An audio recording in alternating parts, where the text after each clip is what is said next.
Hello, viewers, and welcome to the latest episode of the Huddle. Today, I'm joined by two representatives from Greentube. We have Markus and we have Bernd. Markus, can I go to you first? Can you tell us a little bit about what you do at Greentube and what we're going to be talking about today?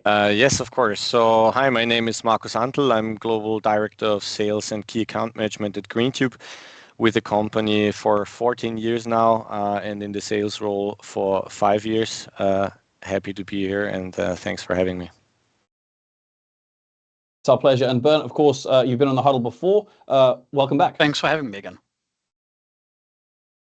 Okay, so my first question goes to you, Bernd, and it's on the operations side, the technical side. How do you reflect now that Mynt is about to go live in South Africa? We are all very happy to see this long endeavor, then hopefully very soon coming to completion. Really catering to the local factors was quite a challenge. Setting up a new data center and making sure everything runs smoothly. So yeah, those were pretty much the biggest hurdles there. Mm-hmm. And on the commercial side, so Markus, can you tell us about the deal with Supabets? How were kind of negotiations and how much work and maybe planning is involved in the lead up to something like this? So thankfully, Supabets was very eager actually to take Greentube content on board, which helps, of course, the negotiations, because if both parties are convinced this is a great partnership, then the negotiations, of course, go smoother. We invested a lot of time and effort to be properly prepared for a go live in South Africa, including content certification, the setup of a proper environment to run operations. So like Bernd just mentioned, I think the bigger challenges were actually to get the system ready and the game certified, etc. But we made our homework there, and now we're very happy to go live very soon. Sure. That's a perfect segue into my next question for Bernd. When it comes to the technical specifications, with the South African market, was there anything specific that you needed to do that, is either similar or very different to kind of European markets or markets around the world? Was there anything that you had to kind of really adapt in this case? I would say, and also as Markus said, doing the homework, it's very keen to understand what the requirements are. And what we had to learn is that there is, for example, something like a rage recognition service that has to be combined with the RGS. So pretty much the customers that Markus mentioned have to then also go into certifying their product, which includes our games. This is comparable to some markets we are already in, but still something we had to do specifically for South Africa. Mm-hmm. And in terms of, I guess you say doing the homework in terms of extra workload to a standard launch, how much did that maybe add to your to-do list? I would say a significant amount, because really understanding also the local flavors and factors that can come into the equation makes it then a little bit harder for our operations to prepare. But as it was pointed out, we are really prepared for this market, and we're looking forward to going live soon. Sure. Back to the sort of commercial side, Markus, market landscape in South Africa. How does Supabets fit in? Obviously, a big brand. And in terms of market share, I don't know if you can give us any figures or any projections, but what is Greentube kind of looking to achieve here? Well, South Africa is dominated by a couple of operators. Sunbet, Betway, Supabets, Hollywood Bets, and Lotto Star play, of course, a major part in the provision of betting and casino content to local players. So yes, Supabets plays a major role there.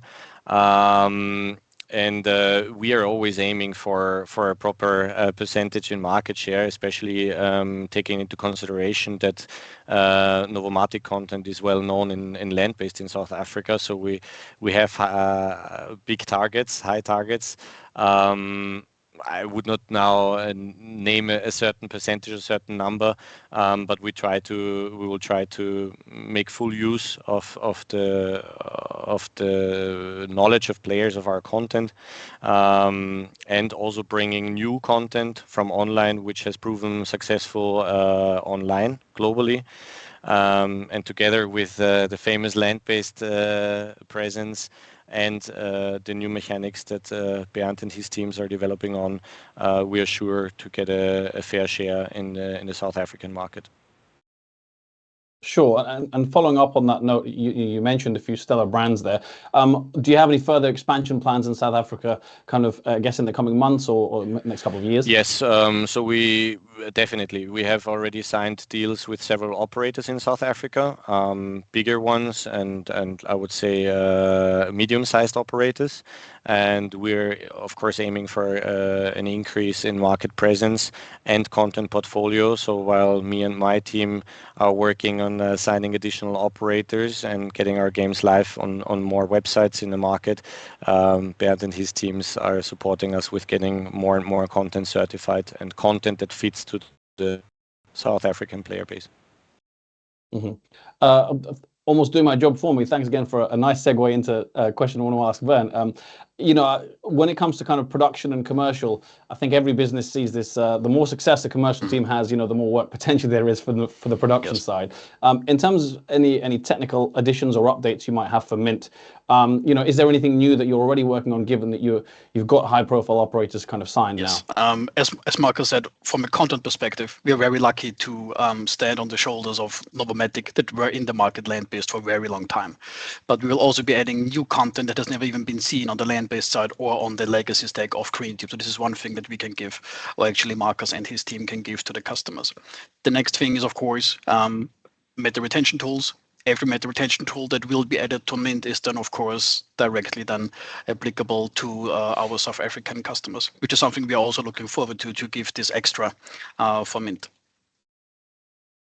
Sure, and I remember our discussion on the retention tools in the previous interview, because obviously at the moment retention tools are beyond essential, effectively. Exactly. And we were talking before about requirements from the market alone, from a jurisdiction perspective, but this is exactly what the customers expect. Not only the operators that we are integrating with, but also the players themselves. Okay, what else can I get from playing this game on that operator? So it all sounds very interesting. Plenty of exciting times, busy times ahead for you guys. A final word, perhaps from both of you, and in no particular order. I'll go to Markus first. But the same question for you both. What's next for Mynt after this deal, kind of in terms of potentially new customers and new markets, looking around the world as well, not just in South Africa? Like Bernd just mentioned, also of course the new technology stack also comes with a variety of meta retention features, state-of-the-art features, but it also enables us to look further into the future, make sure we provide a future-proven technology stack and games for various markets. But you have to imagine, of course, this is like we basically rebuilt a car while it was driving, exchanged the tires and exchanged the engine and so on and so forth. So that comes with a lot of challenges, and especially challenges in the field of certification and licensing. This is always the big thing. This is also at any point in time a big challenge, I think, for suppliers, but also operators. And there we have to pick our battles. So at the beginning, when starting to roll out the new technology, of course, we're looking at quick wins. We're looking at maybe lower hurdles to get the platform on the ground. And there we are actually quite close to have everything certified for MGA, which then brings us into all kinds of markets that run under MGA certified games. Serbia, just to name one, for example. But we're already looking also at maybe more challenging markets, because they are also very important for us, and we want to make sure that we, as I said, have a future-proof system in place to serve those markets very well. So we are currently in the means of certifying our content and the new stack in Italy, which is a major market for us. And then going further, we take it as it comes. We're looking, as I said, at the quick wins, the targets that are more close already to what we have in the system. Latvia could be, for example, one. But we definitely have the plan to significantly increase the amount of our customers that are running on Mynt in the course of this year. Sounds really interesting, and in fact, kind of what we're seeing here is, I guess, we're seeing the life cycle of a platform from the very beginning, and as it develops. And Bernd, hopefully that's a nice tee off over to you. Yes, and also as Markus said, on the one hand, what we're doing is we are beefing up the portfolio with games, meaning bringing our well-performing games from the legacy stack over to the new stack, so that our salespeople have more arrows in the quiver to hunt for new customers. And as Markus said, that we are going for MJ8, but the next thing is for the more complicated, more challenging markets to really make sure that we also can offer our new product there while still maintaining the operational quality level that we have and that Greentube is known for, which is part of the product that we offer. And this is as exciting as challenging, but this is where the fun comes in.